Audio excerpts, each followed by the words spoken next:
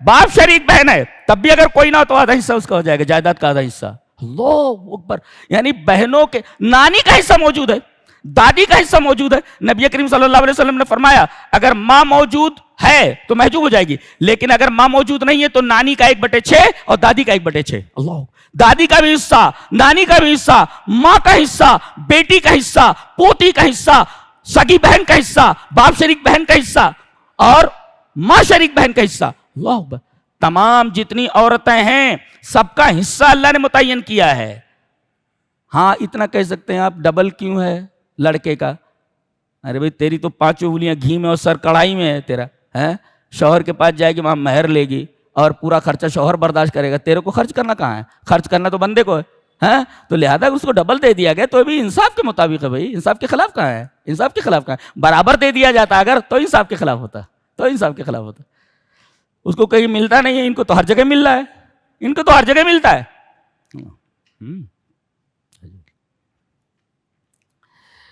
اور آخری بات بہت ہی پیاری ہے. اللہ نے فرمایا کہ جو لوگ برائی کرتے ہیں جہالت سے پھر عنقریب توبہ کر لیتے ہیں. دیکھو کون سا ایسا درخت ہے جسے ہوا نہ لگی ہو گناہ ہو جاتا ہے. کل بنی آدم خطاؤن، ہر انسان خطا کار ہے، برابر. اچھا گناہ ہو گیا، اب کیا کرنا؟ یتوبون من قریب، جلد ہی توبہ کر لینا. جلد کی تفسیر لوگوں نے بتایا ہے کہ موت سے پہلے کر لے. اگر ملک الموت دکھ گیا، جو ابھی دکھتا نہیں ہے، ملک الموت دکھ گیا تو توبہ کا دروازہ بند ہے، پھر توبہ قبول نہیں ہوتی. لہذا ملک الموت کے دیکھنے سے پہلے، اللہ اکبر، ایک دن ایسا آنے والا ہے نہیں جس کو ہم دیکھ نہیں رہے ہیں، وہ دکھائی دینے والا ہے. اللہ اکبر.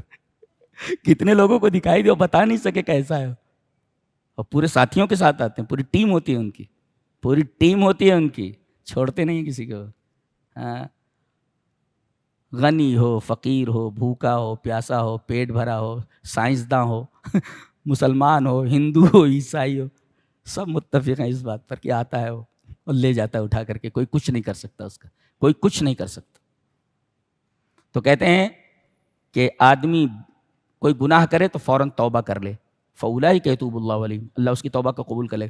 یہ جہالت سے توبہ کرنے کا کیا مطلب ہے؟ کہ کل من عصی اللہ فہو جاہل، جو اللہ تبارک و تعالیٰ کی نافرمانی کرے وہ جاہل ہی ہوتا ہے. اچھا عالم اگر گناہ کرے تو وہ بھی جاہل ہی ہے. کیوں؟ اس لیے کہ غور سے دیکھیں، عالم جانتا ہے وہ گناہ کرتا ہے، وہ گناہ کرتا ہے تو وہ بھی جاہل ہے. کیوں؟ اس لیے کہ علم ہونے کے باوجود اس گناہ کی جو وعید ہے اس وعید کی حقیقت کو نہیں سمجھا. نہیں سمجھا. ایک عالم ہے، اگر وہ کوئی گناہ کرتا ہے، ایک گناہ کیا اس نے، مثلا شراب پی لی اس نے، تو کہتے یہ جاہل ہے، یہ تو عالم ہے. یہ نہیں جاہل ہو گیا. کیوں؟ اس لیے کہ اس نے گناہ کیا تو جاہل ہو گیا. جاہل کیوں کہا گیا؟ وہ تو عالم ہے.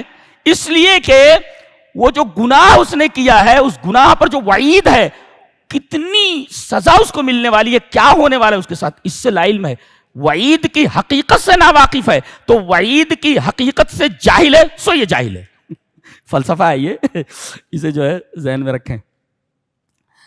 اس کے بعد عورتوں کی فضیلت اور عورتوں کی اہمیت اور ان کے مقام کو واضح کرتے ہوئے کہا گیا پہلے عورت بھی وراثت میں آ جاتی تھی. اگر کچھ عورتیں ہیں اس کے نکاح میں، باپ مر گیا تو یہ عورتیں بھی بانٹ لی جاتی تھی. اللہ، عورت کی کتنی بڑی توہین تھی. اللہ تبارک تعالیٰ نے منع فرمایا یا ایھا الذین آمنوا لا یحل لکم ان ترثوا النساء کرہا. اللہ جی، یہ اللہ تبارک تعالیٰ نے عورتوں کو مقام عطا فرمایا ہے. اور پھر آگے محرمات کی تفصیل ہے جس پر ہم کل انشاءاللہ بحث کریں گے. یہ رہا چوتھے پارے کا خلاصہ. اللہ ہمیں نیک عمل اور اچھی سمجھ کی توفیق عطا فرمائے. وآخر دعوانا الحمدللہ رب العالمین.